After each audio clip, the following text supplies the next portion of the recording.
Everything you experience is because you desire it.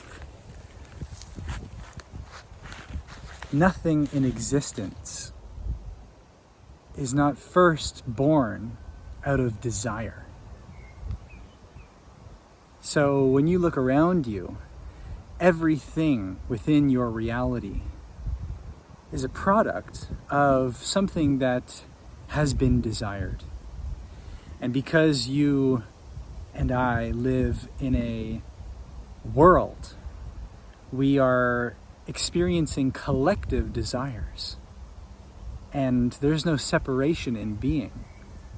And in that sense, there aren't truly any others, just different aspects of the one being, that spirit of life, which is at the heart of every single thing and every single one.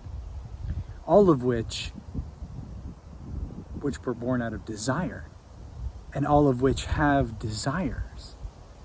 So on some level, you and I have agreed to experience and participate in and co-create with all of the desires that we see on the collective stage of this world, in this reality.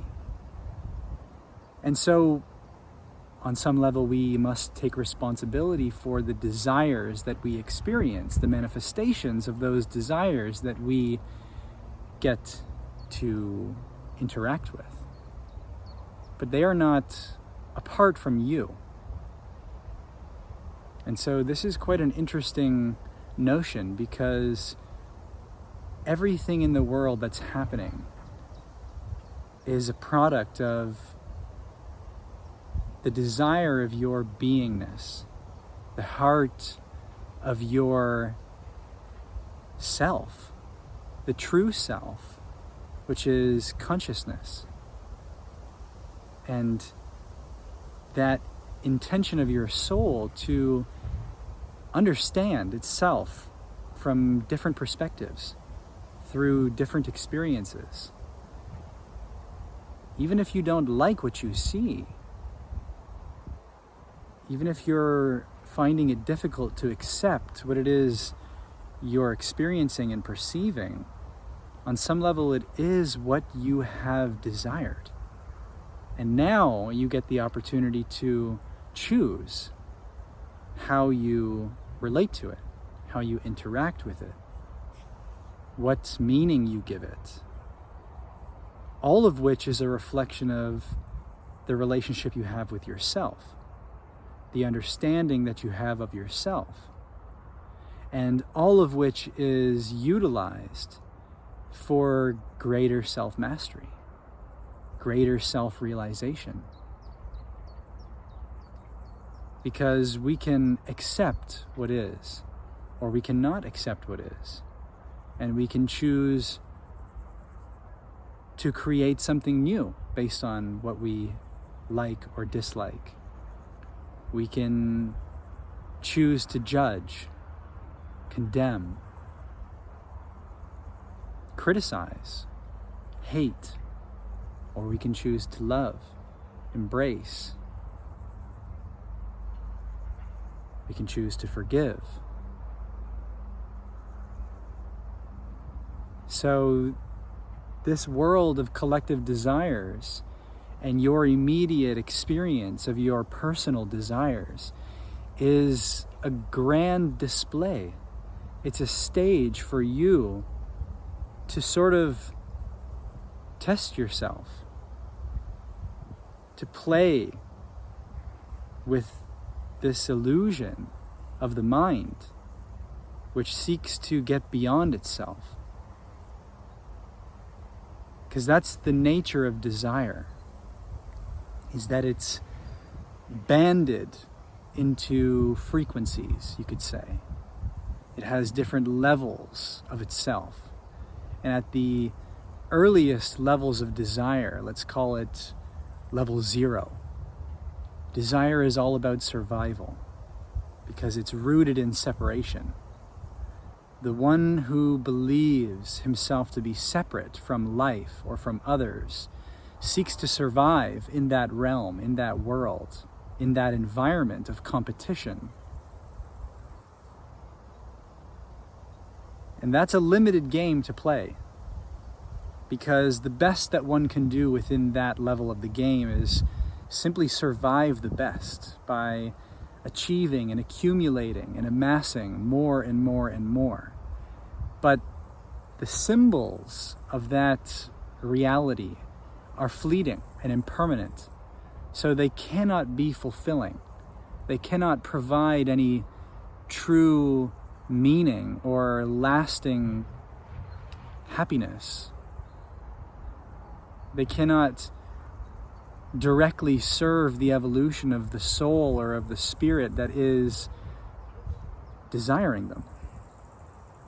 So level 0 is a limited game from which we can wake up from into level 1, which is the next band or frequency of desire, which is all about the self, the individual self.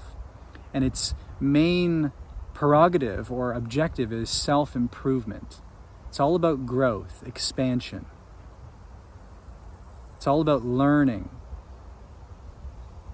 And this is where we travel the world and we read and we learn and we pick up new techniques and modalities and we expand our awareness. We grow in wisdom and experience.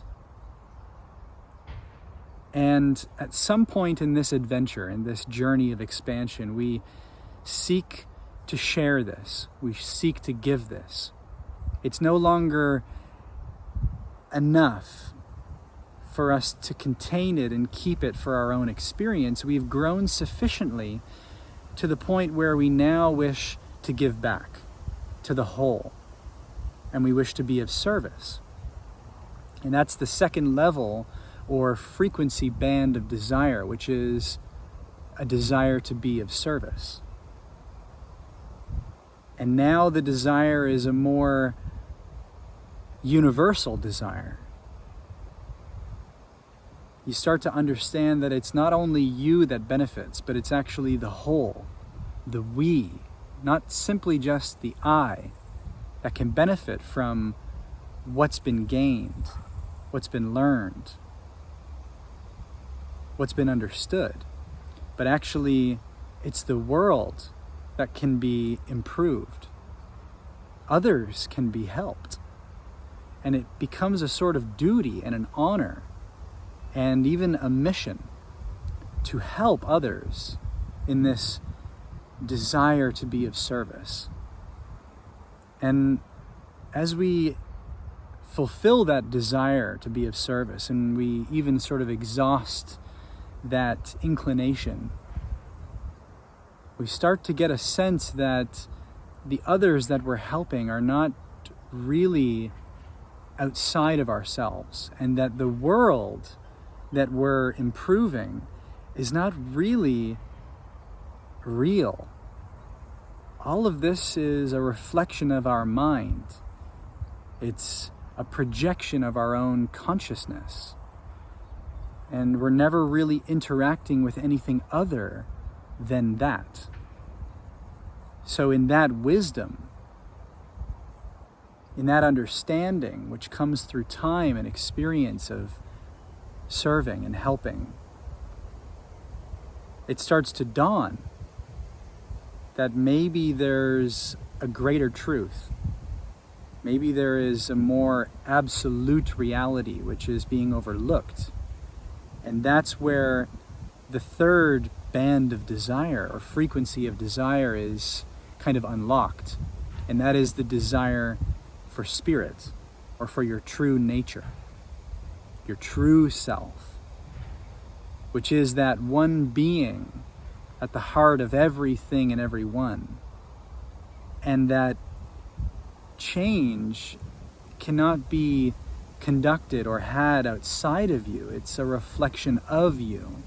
And so the greatest service that can be offered is actually self-mastery. It is self-realization, because a transformation of self is a transformation of the entire universe.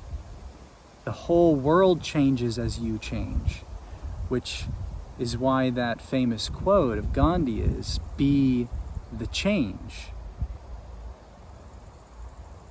And so as we evolve in our own life journey, so too does our desire evolve.